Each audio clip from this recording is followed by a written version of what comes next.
ترین و مهیج‌ترین بازی جهان یعنی ال کلاسیکو. رونالدو که اون موقع‌ها تو اوج جوونی و البته پختگی بود، توی حرکت حیرت انگیز که بیشتر شبیه حرکت کارتون فوتبالیستا بود، پیکه مدافع بارسا رو محو کرد و گل زد. یکی از دلایل نفرت پیکه از رونالدو فکر کنم به خاطر همین حرکت باشه. خلاصه که این گل هیچ وقت از خاطر فوتبال دوستان به خصوص رئالی ها نمیره. گل شماره 6، این گل رو بازم از مسابقات لیگ قهرمانان اروپا انتخاب کردیم. بازی رئال مادرید مقابل گالاتاسرای ترکیه در ورزشگاه خانگی گالا. گفتم که همه گلای قشنگیش رو تو خونه حریفا میزنه. رونالدو با یه حرکت دیدنی و تکنیکی 3 بازیکن گالا رو پشت سر میذاره و با پای غیر تخصصیش یه گل به یاد موندنی میزنه. گل شماره 5، این گل رو دیگه از رقابت‌های لیگ برتر انگلیس انتخاب کردیم. دیدار تیم‌های منچستر یونایتد و آرسنال. رونالدو از روی یه ضربه آزاد از فاصله حدود 35 متری موفق شد گل بزنه. هیچ کس فکرشو نمی‌کرد بخواد از اون فاصله مستقیم بزنه، اما رونالدو با یه شوت محکم و دقیق به زیبایی دروازه آرسنال رو باز کرد.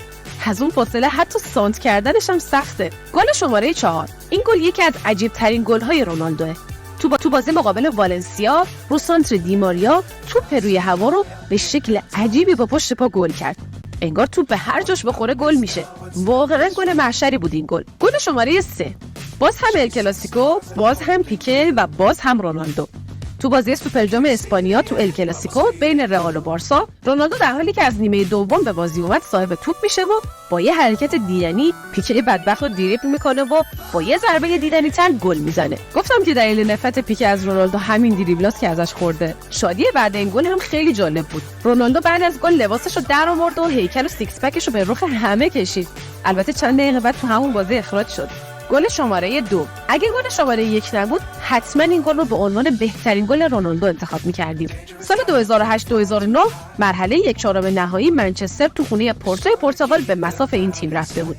رونالدو که اون سال آخرین فصلش تو منچستر بود، از فاصله 40 متری با یه شوت دیدنی دروازه پورتو رو باز کرد. این گل انقدر زیبا بود که فیفا از همون سال تصمیم گرفت یه جایزه با عنوان جایزه پوشکاش برای زیباترین گل هر سال در نظر بگیره و اولین جایزه پوشکاش رو هم به خاطر همین گل اون سال به رونالدو دادن. گل شماره 1 و بالاخره میرسیم به گل شماره 1 و شاید بهترین گل تمام دوران رونالدو. تو بازی نیمه نهایی لیگ قهرمانان اروپا تیم رئال میهمان یوونتوس ایتالیا بود که رونالدو با یه گل قیچی برگردون محشر دروازه بوفون افسانه‌ای رو باز کرد. بوفون تو تمام دوران بازیش گل برگردون نخورده بود، اما رونالدو این کارو باهاش کرد. این گل انقدر زیبا بود که حتی هوادارهای تیم یوونتوس به احترام رونالدو ایستادن و تشویقش کردن و حتی بعدها معلوم شد یکی از دلایلی که رونالدو سال بعدش به یوونتوس رفت همین تشویق توسط